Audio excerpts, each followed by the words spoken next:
And then I'm going to be covering up anything that I want to cover.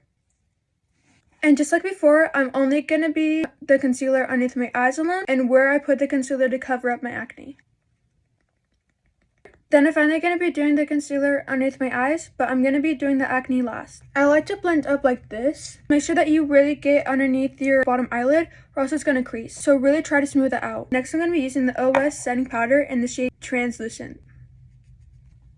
Really get underneath your eyelid so it does not crease. The leftover on your powder puff, you are just going to be putting it on your eyelid. Same on the other side so there's no creases. I'm basically going to be putting powder wherever I put concealer. Then rub where you put the concealer over your acne. Tiny bit of powder on it. It's gone. That's just a birthmark. Save the powder in the cap. Now I'm going to be using the Tarte Bronzing Powder in the shade 49N Tan Deep Neutral.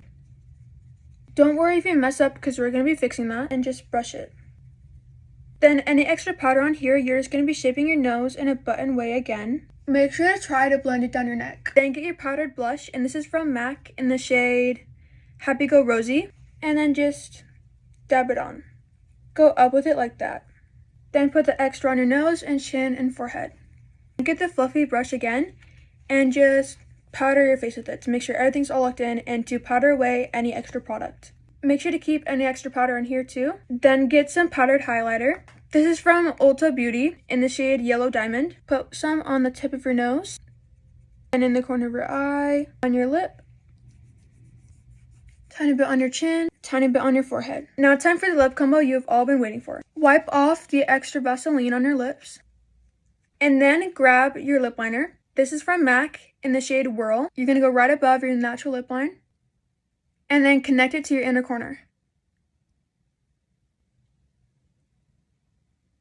Just like that. Then fill in the sides. Now time for your upper lip. If you have like a cupid's bow like me, you're going to go from the tip of the cupid's bow, drag a line across to the other tip.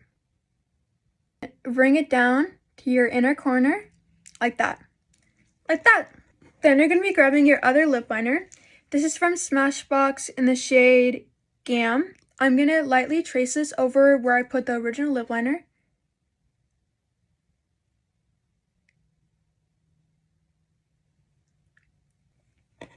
Grabbing some powder and you're going to be putting it on where you put your lip liner. Now time for eyebrows. I like to do them last. I just really cover them in some gel and I brush them where they naturally grow, and I kind of just like do this at the top and swoop them.